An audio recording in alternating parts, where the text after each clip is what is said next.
चलिए शुरू करते हैं। चलिए अब हम शुरू करते हैं। इसमें आपको ए, एन और द का यूज़ करना है, और अगर आपको ऐसा लगता है कि ए, एन, द इसमें से कुछ भी यूज़ नहीं होगा तो आपको वहाँ पे क्रॉस कर देना है, ठीक है, छोड़ देना है, या एक्स लगा देना है, या क्रॉस कर देना है। चलिए, I am dash student dash university student. मैं क्या हूँ? यूनिवर्सिटी का स्टूडेंट हूँ। अब इससे पहले ए आएगा, एन आएगा या द आएगा? मैंने आपको आर्टिकल वाले लेक्चर में बताया है। अगर जिन लोगों ने मेरा आर्टिकल वाला लेक्चर नहीं देखा वो मैं डिस्क्रिप्शन में डाल दूंगा, प्लीज़ देख लीजिएगा। यूनिवर्सिटी, देखो यू वर्ड से ये सच है कि यू वाउल है, ठीक है, तो वाउल देख के आप इसमें एन नहीं लगाओगे, क्योंकि जो आवाज़ आ रही है, साउंड आ रही है, वो किसकी आ रही है? य की साउंड आ रही है, कॉन्सोनेंट की साउंड आ रही है, इसलिए आप यहाँ पे क्या लगाओगे? आई एम ए, क्या लगेगा यहाँ पे? ए। सेकेंड देखिए, she goes to the temple in dash morning. वो जाती है सुबह सुबह के टाइम। कहाँ जाती है? मंदिर जाती है। तो यहाँ पे क्या आएगा? स्पेसिफाई किया गया है टाइम को, कि वो कौन से टाइम जाती है। रात में नहीं जाती, दोपहर में नहीं जाती, मॉर्निंग्स, तो द मॉर्निंग्स क्या आएगा? द। तीसरा आप खुद पढ़िए, सोचिए क्या आएगा। Bhanu is dash best student in the class. अब देखो फिल इन द ब्लैंक के आगे बेस्ट लगा हुआ है, और ये जो है सुपरलेटिव डिग्री है। सुपरलेटिव डिग्री से पहले किसका यूज होता है? द का यूज होता है। तो यहाँ पे क्या आएगा? Bhanu is the best student in the class. 4 देखिए, this book has one dash Booker prize. इस बुक को कौन सा प्राइज मिला है? बुकर प्राइज मिला है। तो उस प्राइज को स्पेसिफाई किया गया है, तो क्या लगाएंगे? द लगाएंगे। Ashoka was dash honest king. देखिए ऑनेस्ट, HONEST, शुरू किससे हो रहा है? एच से, लेकिन आवाज़ किसकी आ रही है? वाउल वाली, ओ वाली। तो अब यहाँ पे क्या लगाओगे? एन लगाएंगे।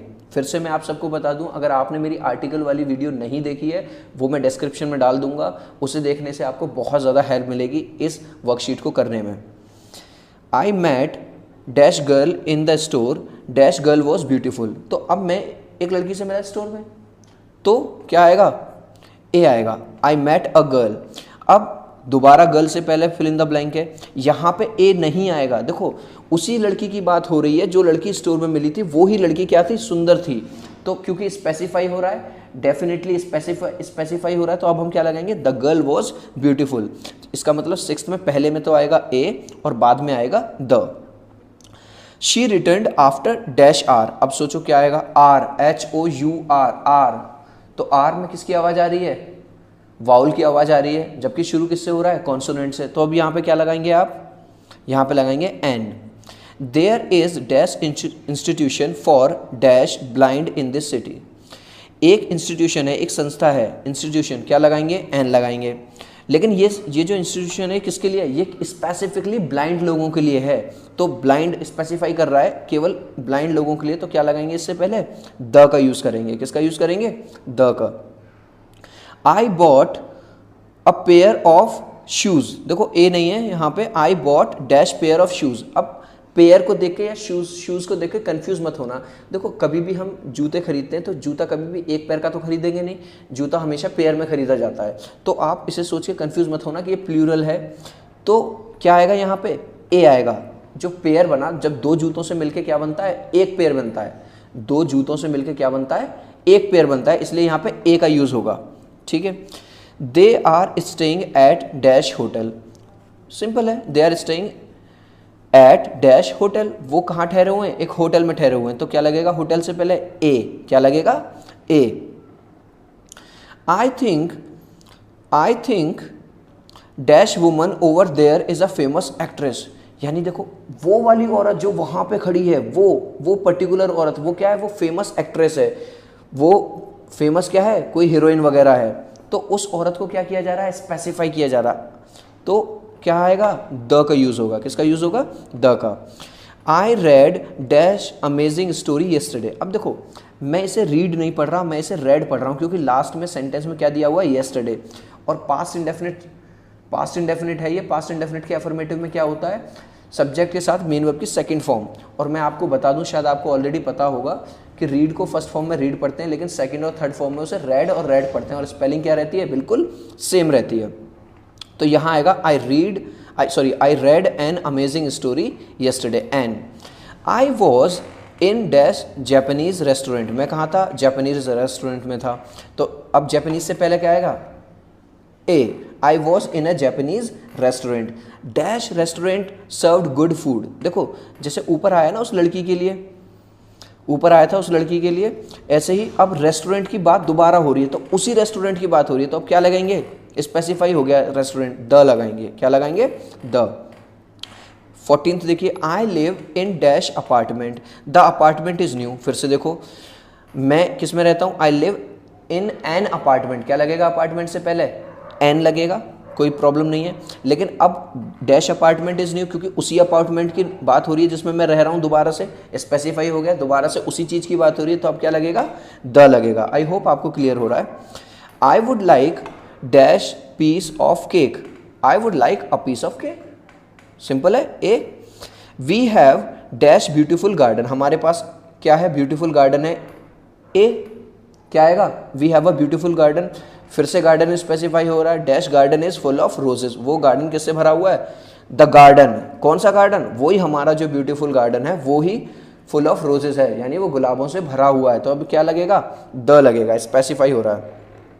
17 देखिए, आई would like dash glass of orange juice please, मुझे एक ग्लास ऑरेंज जूस का चाहिए, तो क्या लगेगा, सिंपल है, बिल्कुल simple. A Selena has got dash cat, what is the dash cat's name, आप सोचो इसमें क्या आएगा, सेलेना हैज़ गॉट, ए आएगा, क्या आएगा, उसके पास एक क्या है, बिल्ली है।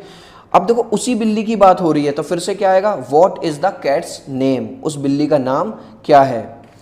They usually spend their holidays in dash mountains, वो यूजली अपनी जो हॉलीडेज हैं वो कहाँ बिताते हैं, माउंटेन्स में। स्पेसिफाई हो रहा है कि भैया वो माउंटेन्स में बिताते हैं, जैसे शुरुआत में आया था कि वो टेम्पल जाती है मॉर्निंग के टाइम में, तो द मॉर्निंग लगाया था, ऐसे ही यहाँ पे क्या लगाएंगे, the mountains. India has dash ideal climate, India की जो क्लाइमेट है वो कैसी है, एन आइडियल क्लाइमेट है, आइडियल का मतलब बहुत रहने के लिए अच्छी है जलवायु। Next, I can't live on dash $500 a month, भाई अगर मुझे $500 मिलेंगे तो मैं इतने में काम नहीं कर सकता, मैं नहीं रह सकता इतने पे, ठीक है। तो इसमें ना ए की ज़रूरत है, ना एन की ज़रूरत है, ना द की, ये ऑलरेडी स्टेटमेंट क्लियर हो रहा है, सही है, ठीक है, कोई दिक्कत हम वाली बात नहीं है।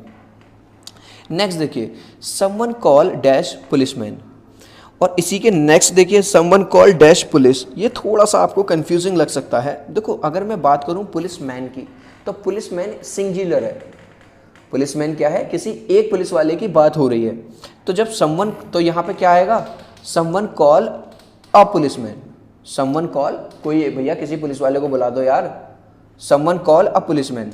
लेकिन नेक्स्ट सेंटेंस में देखिए, someone call dash the police, अब जो पुलिस है वो सिंगुलर नहीं है, वो क्या पूरी एक टीम होती है, पूरी एक टीम होती है, पूरा एक ग्रुप होता है, ठीक है।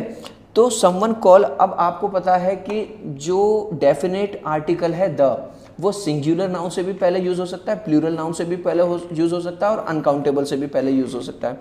तो अब जो ये जो पुलिस है, तो ये क्या है, जो पुलिस है ये प्लूरल है, प्लूरल की तरह ट्रीट होगा, तो यहाँ पे हम इसके ए या एन तो लगा नहीं सकते, ए पुलिस नहीं, ना ही एन पुलिस, तो यहाँ पे क्या लगेगा, the police, someone call the police. आगे देखिए 24th, I don't like dash dogs but I like my brothers dog, मुझे डॉग्स पसंद नहीं है। देखो अब I do not like, dogs से पहले ए लगाने का तो कोई मतलब ही नहीं है, क्योंकि डॉग्स प्लूरल है, एन लगाने का भी कोई मतलब नहीं है। और अगर मैं यहाँ लगाऊँ I don't like the dogs, तो ये भी कोई बात नहीं बन रही, पहले ही स्टेटमेंट में स्पेसिफाई नहीं हो रहा, तो ये स्टेटमेंट एज इट इज़ बिल्कुल सही है, ना इसमें ए का यूज़ होगा, ना एन का, ना the. But I like my brothers dog, पर मुझे अपने भाई का डॉग पसंद है। नेक्स्ट स्टेटमेंट देखिए, my brother doesn't eat chicken, मेरा भाई क्या नहीं खाता, चिकन नहीं खाता। जैसे इससे पहले वाला यानी 24th है, बिल्कुल ऐसे ये है, इसमें भी ए एन द की कोई भी ज़रूरत है ही नहीं, ये स्टेटमेंट वैसे ही क्लियर हो रहा है, my brother doesn't eat chicken, मेरा भाई चिकन नहीं खाता है। आई होप कि ये जो वर्कशीट है आपको क्लियर हो गई होगी। Thank you so much.